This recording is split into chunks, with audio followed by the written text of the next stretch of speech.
إن الحمد لله نحمده ونستعينه ونستغفره ونعوذ بالله من شرور أنفسنا ومن سيئات أعمالنا من يهده الله فلا مضل له ومن يضلل فلا هادي له وأشهد أن لا إله إلا الله وحده لا شريك له وأشهد أن محمدا عبده ورسوله يا أيها الذين آمنوا اتقوا الله حق تقاته ولا تموتن إلا وأنتم مسلمون يا أيها الناس اتقوا ربكم الذي خلقكم من نفس واحدة خلق منها زوجها وبث منهما رجالا كثيرا ونساء واتقوا الله الذي تساءلون به والأرحام إن الله كان عليكم رقيبا يا أيها الذين آمنوا اتقوا الله وقولوا قولا سديدا يصلح لكم أعمالكم ويغفر لكم ذنوبكم ومن يطع الله ورسوله فقد فاز فوزا عظيما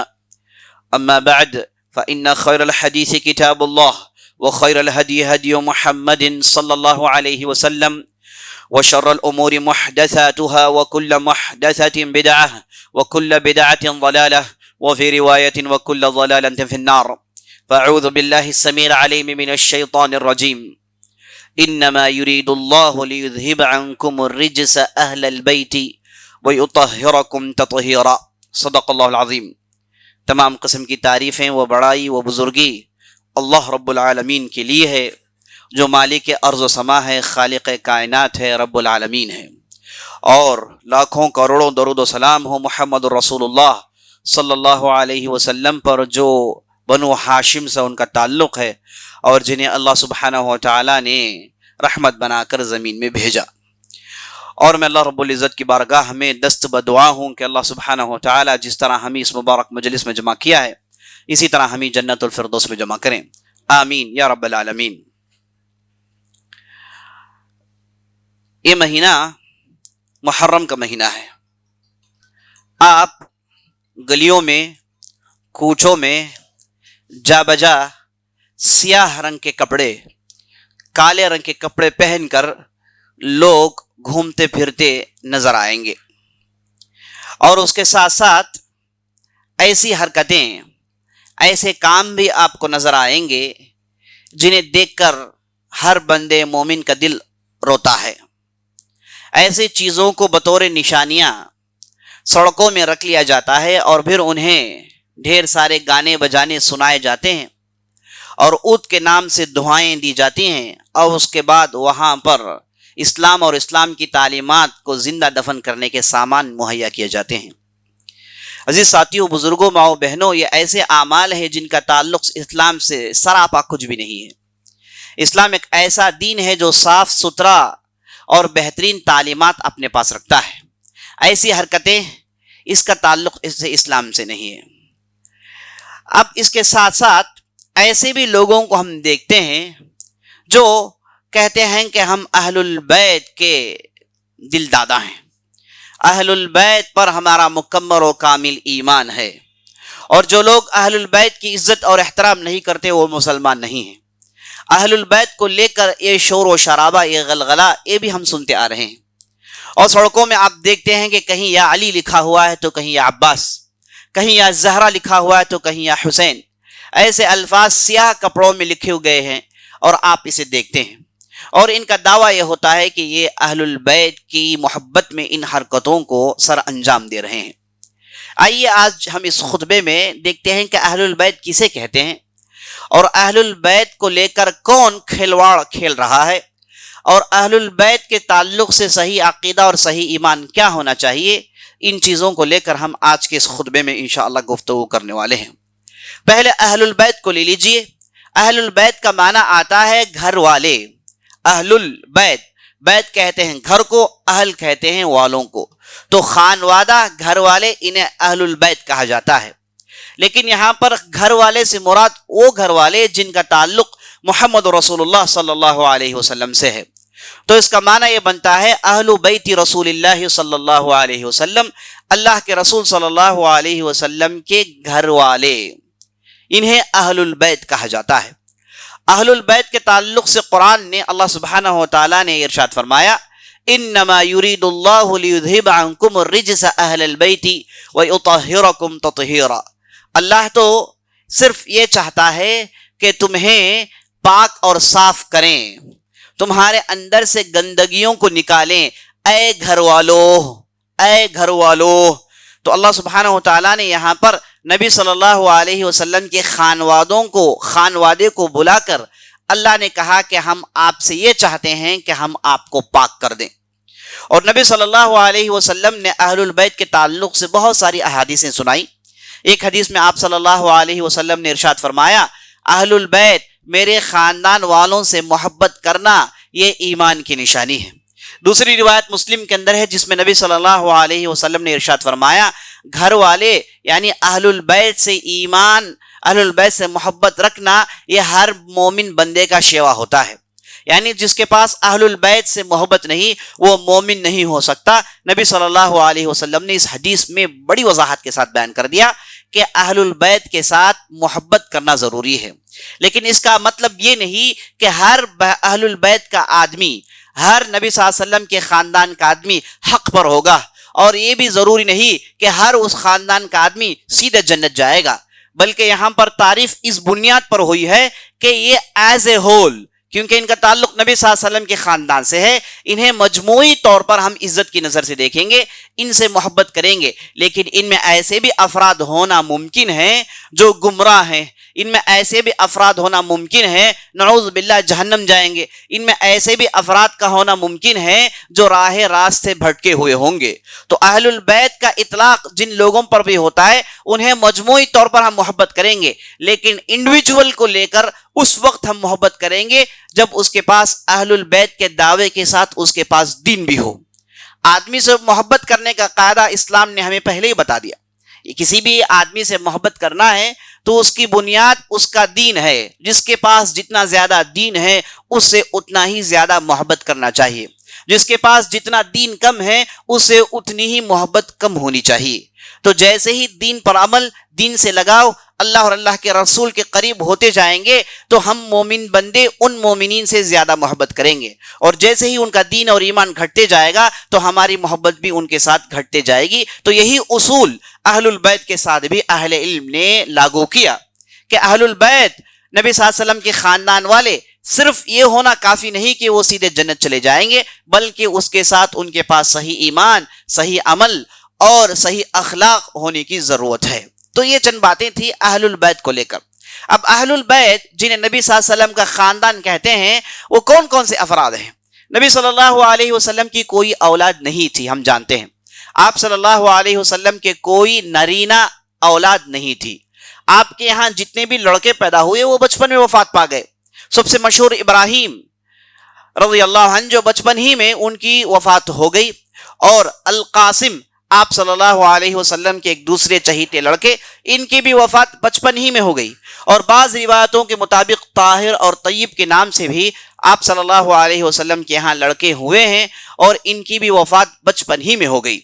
تو آپ صلی اللہ علیہ وسلم کی نرینہ اولاد یہ کوئی موجود نہیں رہی جب آپ صلی اللہ علیہ وسلم اس دنیا کو چھوڑ کر جا رہے تھے۔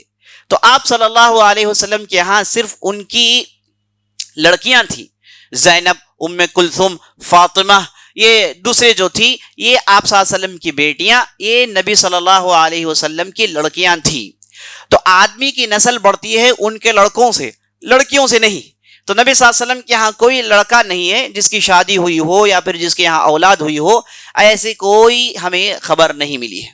تو اس سے معلوم ہوا کہ آپ صلی اللہ علیہ وسلم کے ہاں صرف بیٹیاں تھیں۔ تو پھر آپ صلی اللہ علیہ وسلم کی نسل کیسے بڑھتی؟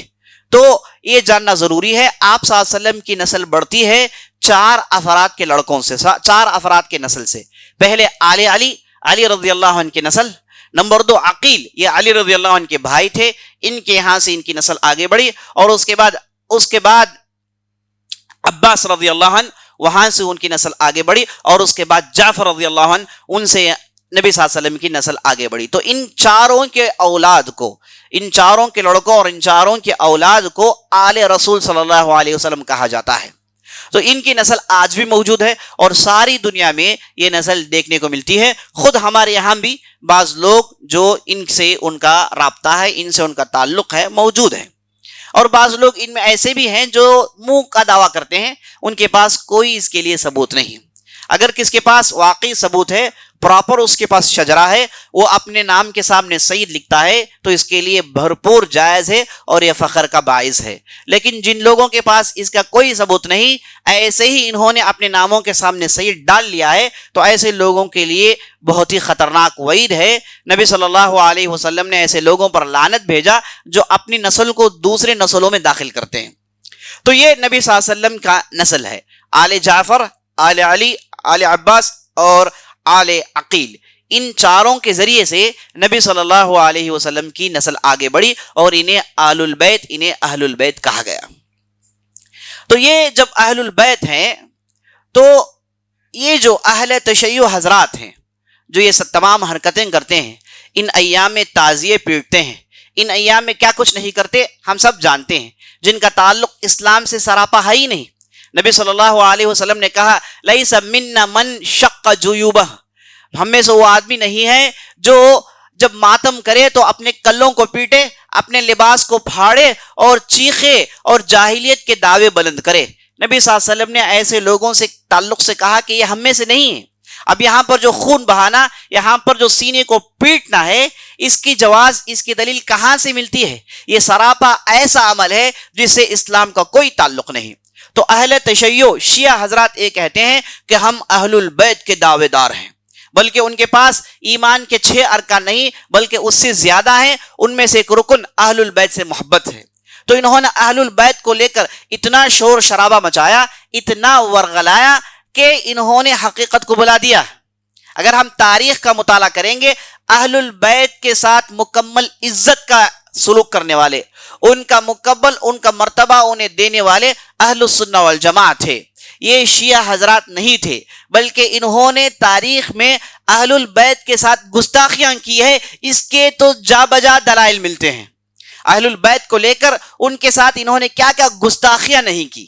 پہلی گستاخی سن لیجیے، ابھی آپ کو میں نے بتایا اہل البیت سے مراد گھر والے، گھر میں سب سے پہلا کون سا فرد ہے جس کا شمار گھر والوں میں ہوتا ہے؟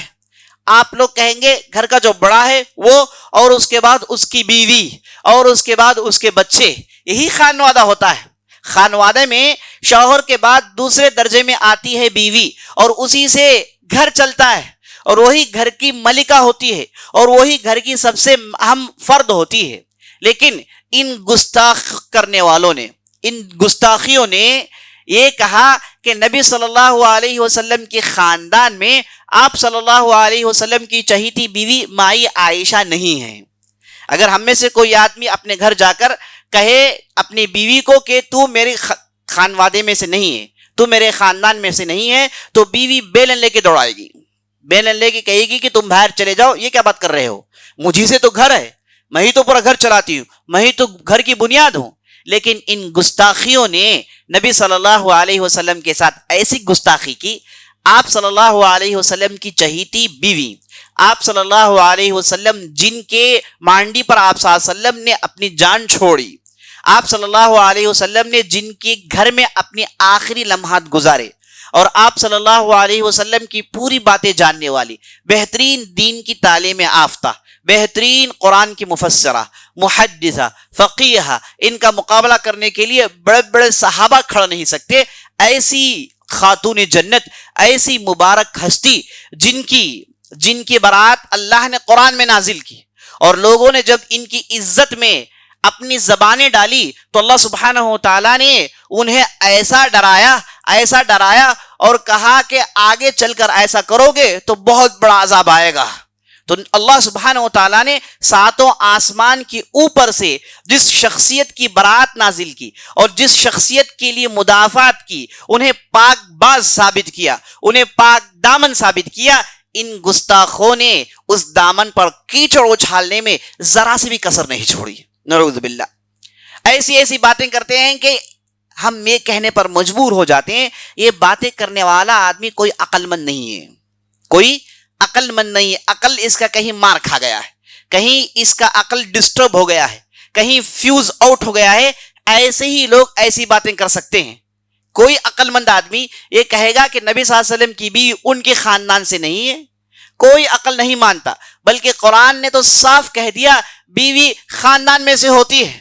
اس کی مثال سنتے چلیے، اللہ سبحانہ و تعالیٰ نے ابراہیم علیہ السلام کے پاس 3 فرشتے بھیجے۔ ان کا کام یہ تھا کہ قوم لوط پر عذاب لائیں، اس سے پہلے وہ ابراہیم علیہ السلام سے گزرتے ہیں تاکہ ان سے ملاقات ہو جائے۔ اور جب یہ ابراہیم علیہ السلام کے پاس آئے، ابراہیم علیہ السلام انہیں انسان سمجھ کر ان کے لیے ایک بچڑا ذبح کر کے اس کے گوشت کو ان کی خدمت میں پیش کیا۔ لیکن ملائکہ تھے، وہ گوشت پوشت کھاتے نہیں۔ انہوں نے جب کھانے سے اعراض کیا تو ابراہیم علیہ السلام ڈر گئے۔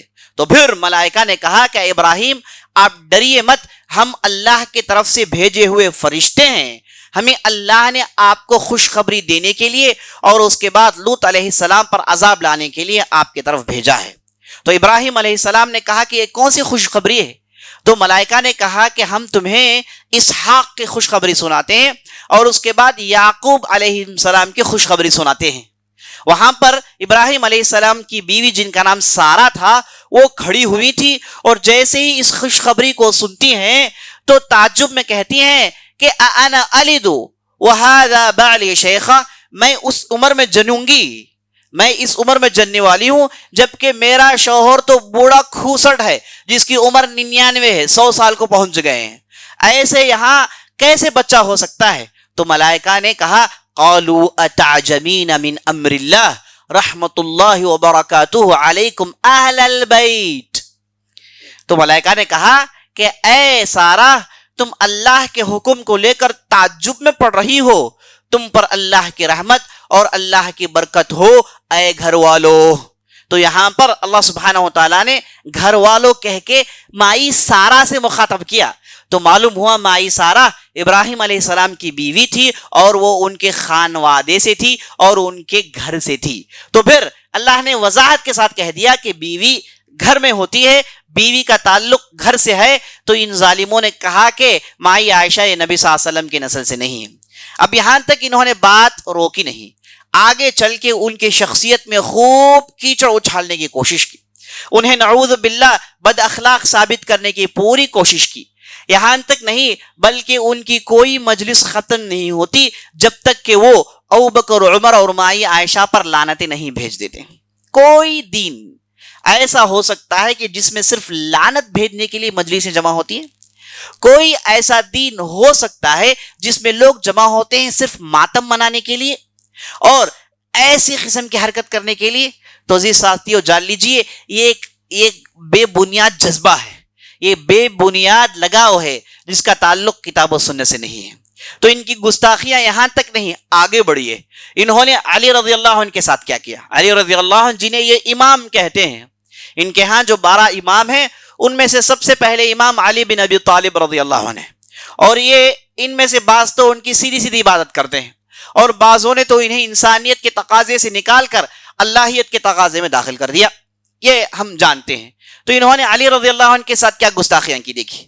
علی رضی اللہ عنہ کو انہوں نے اپنی کتابوں میں سب سے کمزور، سب سے ڈرپوک اور سب سے ڈرنے والا ثابت کیا ہے۔ کہتے یہ ہیں کہ عمر بن خطاب رضی اللہ عنہ نے جب علی رضی اللہ عنہ کی لڑکی سے شادی کی جن کا نام ام کلثوم تھا، جنہیں یہ لوگ رات اور دن گالیاں دیتے ہیں، جن کی دشمنی کو انہوں نے ایمان سمجھ رکھا ہے، وہ علی رضی اللہ عنہ کا داماد ہے اور علی رضی اللہ عنہ اس کے سسر ہیں۔ کوئی بھی آدمی دشمن کو اپنی لڑکی دے سکتا ہے، مر جائے گا لیکن دشمن کو اپنی لڑکی نہیں دے گا۔ اپنا پورا مال دے سکتا ہے، اپنی پوری دولت دے سکتا ہے لیکن لڑکی ہرگز نہیں دے سکتا۔ یہاں تو تاریخ صاف اس پر گواہ ہے کہ عمر بن خطاب رضی اللہ عنہ نے ام کلثوم بنت علی بن ابی طالب سے شادی کی، اور اس اعتبار سے علی رضی اللہ عنہ عمر بن خطاب کے سسر ہیں اور عمر بن خطاب رضی اللہ عنہ علی رضی اللہ عنہ کے داماد ہیں۔ اگر کسی سے دشمنی ہوتی تو کیا وہ اپنی لڑکی کو دیتا؟ اگر کسی سے نفرت ہوتی کیا وہ اپنی لڑکی کو دیکھتا؟ تو اس سے ہم کو معلوم ہو جانا چاہیے کہ یہ جو کہا جاتا ہے اہل بیت پر ظلم ہوا اور ساری دنیا دیکھتے رہی، اہل بیت کے یہ لوگ دشمن ہیں، یہ جو اہل سنہ جو کہتے ہیں یہ اہل بیت کے دشمن ہیں، یہ جو نعرے، یہ جو شور شرابہ جو اچھالا جاتا ہے دن اور رات، یہ بے بنیاد ہے۔ اگر یہ بنیاد پر ہوتا تو عمر بن خطاب رضی اللہ عنہ کو علی بن ابی طالب کبھی بھی اپنی لڑکی نہیں دیتے. دشمن بھی نہیں دیتا بھائی. دولت چلی جائے, عزت چلی جائے, لیکن لڑکی کے آبرو نہیں جا سکتی. دشمن کے حوالے کوئی نہیں کر سکتا اپنی لڑکی. لیکن یہ لوگ یہ کہتے ہیں کہ ہاں عمر نے شادی کی رضی اللہ عنہ, اور علی بن ابی طالب خاموش رہے. ان کے اندر اتنی دلیری اور اتنی شجاعت نہیں تھی کہ آگے بڑھ کے عمر بن خطاب کو اس چیز سے روکے. اور وہ ڈر کے مارے, کیونکہ عمر بن خطاب امیر المومنین تھے, ڈر کے مارے انہوں نے خاموشی اختیار کی اور کہا کہ تم میری لڑکی سے شادی کر لو. کتابوں میں انہوں نے صاف لکھا ہے کہ ذالک فرج غصبناہ, وہ جو شادی ہوئی وہ ہم سے چھین کر زبردستی شادی ہوئی. مجالسی نے اپنی کتاب میں لکھا ہے. تو اس سے معلوم ہوا عزیز ساتھیو, یہ علی رضی اللہ عنہ کو جنہیں انہوں نے اپنا سب سے بڑا امام کہا, وہاں انہوں نے ان کے ساتھ انتہائی گستاخیاں کی, ان کے ساتھ بدسلوکی کی, انہیں گالیاں دی. ہم تو علی رضی اللہ عنہ کو شیر خدا کہتے ہیں, فاتح خیبر کہتے ہیں. خیبر میں مرحب کو ایک ہی وار میں موت کے گھاٹ اتارنے والے علی بن ابی طالب تھے. علی بن ابی طالب وہ آدمی ہیں جب بدر کے میدان میں 3 بڑے مشرکین کے سرغنوں نے جب دعوت مبازرت دی, کہا کہ تم میں سے 3 لوگ آئیں, ہم میں سے 3 لوگ آئیں گے, پہلے ان تینوں کے درمیان فیصلہ ہوگا, اس کے بعد عام لڑائی ہوگی. تو نبی صلی اللہ علیہ وسلم نے ادھر علی بن ابی طالب کو بھیجا. علی بن ابی طالب نے ایک وار 2 مشرکین کے سروں میں مارے اور آنن فانن انہیں موت کے گھاٹ میں اتار دیا. یہ دلیر ہستی علی بن ابی طالب ہے. انہیں ہم تاریخ میں ایسے ہی دیکھے ہیں. جب خوارج کا مسئلہ آیا تو علی بن ابی طالب نے اپنے گھوڑے کو سر پر دوڑایا, اور خوارج کو معلوم ہوا کہ علی اب گھوڑے پر سوار ہو گئے ہیں, انہوں نے اپنی تلوار کو ننگی کر لی ہے. تو 8000 جو خوارج کی تعداد تھی اس میں سے 4000 بیک وقت ایمان لاتے ہیں. بیک وقت انہوں نے اپنی بدعت کو چھوڑ دیا, اپنی خارجیت کو چھوڑ دیا. اتنا ڈر اور اتنا دلیر آدمی. اور 5 سال جب ان کی حکومت رہی, انہوں نے خوارج اور دوسرے فتنوں کو ایسے بھسم کیا کہ تاریخ کے اوراق اس پر گواہ ہیں. ہم انہیں دلیر, شیر خدا, فاتح خیبر کہتے ہیں. ان کے تعلق سے ہم کہتے ہیں کہ 10 انگلیاں 10 چراغ, اللہ نے انہیں ہر فن میں مولا بنایا تھا. یہ علم کے میدان میں کوئی ان کا مقابلہ نہیں کر سکتا. یہ ایسے دلیر کے کوئی میدان میں ان کا مقابلہ نہیں کر سکتا. ایسے ہوشیار, ایسے ذہین کے دنیا کے بڑے بڑے عقل مند ان کا مقابلہ نہیں کر سکتے. اور ایسے ایڈمنسٹریٹر کے ساری دنیا ان کے ایڈمنسٹریشن کو پڑھ کر سیکھتی ہے. ایسی بڑی ہستی کو انہوں نے اپنی کتابوں میں کمزور, ڈرپوک, عمر سے ڈرنے والا رضی اللہ عنہ اور دوسروں سے ڈرنے والا, یہ اپنی کتابوں میں صاف لکھا ہے. کیونکہ انہیں یہ جواب نہیں آتی کہ کیسے عمر نے ان کی لڑکی سے شادی کر لی. انکار نہیں کر سکتے, انکار نہیں کر سکتے, اسے جھٹلا نہیں سکتے, حقیقت ہے, انکار ممکن نہیں. تو انہوں نے سیدھے سیدھے کہا علی ڈرپوک تھے, علی کے اندر اتنی ہمت نہیں کہ وہ جائیں عمر بن خطاب سے مقابلہ کریں. نعوذ باللہ. اصل تو حقیقت یہ ہے کہ علی رضی اللہ عنہ نے اپنے پورے دل جوئی کے ساتھ, پوری محبت کے ساتھ اپنی لڑکی کی شادی عمر بن خطاب سے کی تھی. اور یہ علی بن ابی طالب نے اپنے لیے شرف سمجھا, اپنے لیے عزت کا باعث سمجھا. اور آج بات آگے بڑھائیے, تاریخ کے اوراق الٹیے. حسن حسین کو لے کر یہ آپ دیکھتے ہیں کہ جا بجا یا حسین تو ان کے دعوے ہیں. انہوں نے تو حسن کو بلا دیا. حسین کے بڑے بھائی حسن تھے, علی رضی اللہ عنہ کے پہلے فرزند حسن تھے, اور حسن و حسین دونوں کو نبی صلی اللہ علیہ وسلم نے اپنے قریب رکھا, دونوں کو اپنے لخت جگر بنا کر رکھا. اور حسن کے تعلق سے نبی صلی اللہ علیہ وسلم نے کہا کہ ھذا سید ھذہ الامہ, اس امت کا یہ لیڈر ہے اور جنت کے نوجوانوں کا یہ لیڈر ہے حسن رضی اللہ عنہ. ان کے تعلق سے آپ کچھ ادھر دیکھنے کو نہیں ملے گا آپ کو, نہ ان کے سامنے یا ہوں گے, نہ انہیں چیخ چیخ کر پکارا جائے گا. یہ اس لیے کہ حسن رضی اللہ عنہ نے اپنی خلافت کو معاویہ رضی اللہ عنہ کے لیے دے دی تاکہ امت میں امن قائم ہو, تاکہ امت میں جھگڑا نہ ہو. تو جھگڑے فتنوں سے بچنے کے لیے انہوں نے اپنی خلافت سے تنازل کیا. بہت ہی بہترین عمل تھا. اور اس کے بعد 20 سال بڑے امن کے آئے, اور اس کے بعد امت میں ایک ٹھہراؤ پیدا ہوا. ورنہ خوارج اور دوسرے ظالموں نے امت کے شیرازی کو بکھرا دیا تھا. تو حسن بن علی طالب نے بہت بڑا کام کیا. انہوں نے کہا کہ معاویہ کو انہوں نے اپنی سلطنت دے دی, اپنی خلافت دے دی, اس لیے انہوں نے حسن سے نفرت کرنا شروع کر دیا. بے بنیاد نفرتیں, بے بنیاد گالیاں, غیر ضروری نفرتیں, غیر ضروری جھگڑے.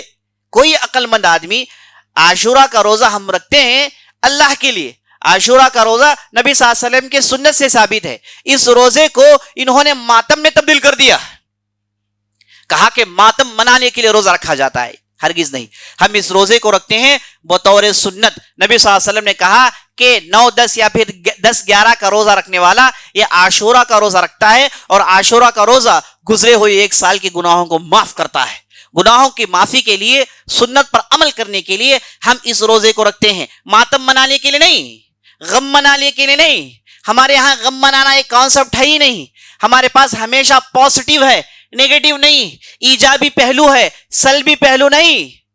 تو انہوں نے دین کو کچھ اور ہی بنا دیا ہے. افسوس کہ ایسے لوگوں کو حکومت کی طرفداری مل رہی ہے, ان کی پشت پناہی حکومت کر رہی ہے. یہ حکومت, یہ منہ یہ مسور کی دال اگر کسی کی پشت پناہی کرتی ہے تو ہم کو سمجھ لینا چاہیے کہ اس سے بڑا دشمنان اسلام کوئی نہیں ہو سکتا.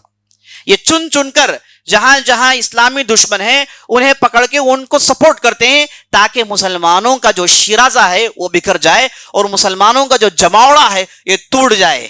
تو جب انہوں نے ایسے لوگوں کی طرفداری کی, انہیں سپورٹ کیا, تو عقل مندوں کے لیے سمجھنے میں تھوڑی دیر کے لیے بھی تاخیر نہیں ہو سکتی کہ یہ باطل میں ہے. اس لیے باطل لوگ ان باطل لوگوں کو پسند کرتے ہیں. ھذا باللہ التوفیق وصلی اللہ علی نبینا محمد وعلی آلہ وصحبہ اجمعین. والسلام علیکم ورحمۃ اللہ وبرکاتہ.